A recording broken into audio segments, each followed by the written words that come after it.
The institutional gospel becomes build bigger, raise more, attract more, not necessarily serve deeper. Foley warns in the anti-greed gospel that when Christian institutions adopt these priorities, the worship of mammon, wealth, and accumulation replaces the central gospel of Jesus, love your neighbor.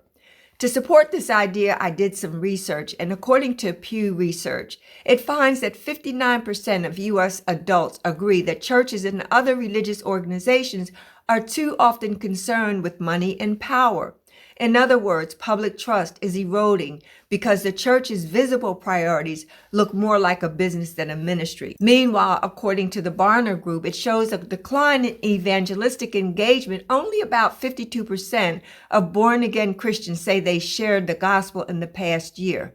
This suggests a church more focused inward and its survival than outward to the neighbors and community, a signal that the gospel is being watered down by institutionalism. But perhaps the most frightening statistics are these. The Barna Group confirms the fallout.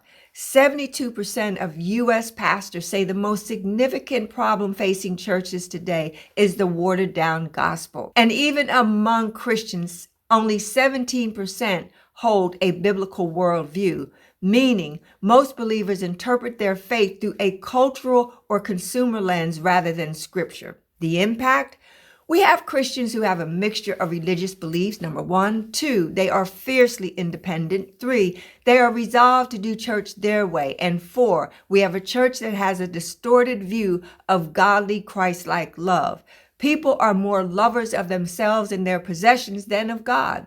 And lastly, we have a church full of people who want deliverance from the effects of their sin, but do not want to be delivered from the sin.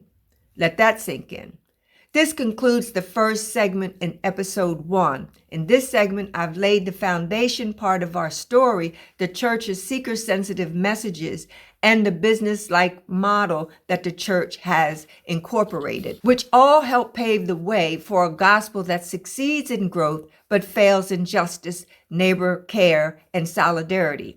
Be sure to watch the upcoming segment 2, which provides insights into how capitalism, the Protestant work ethic, and greed formed an unholy alliance within the Christian culture and messaging. Thank you for watching. Like, share, subscribe, and be sure to leave your comments.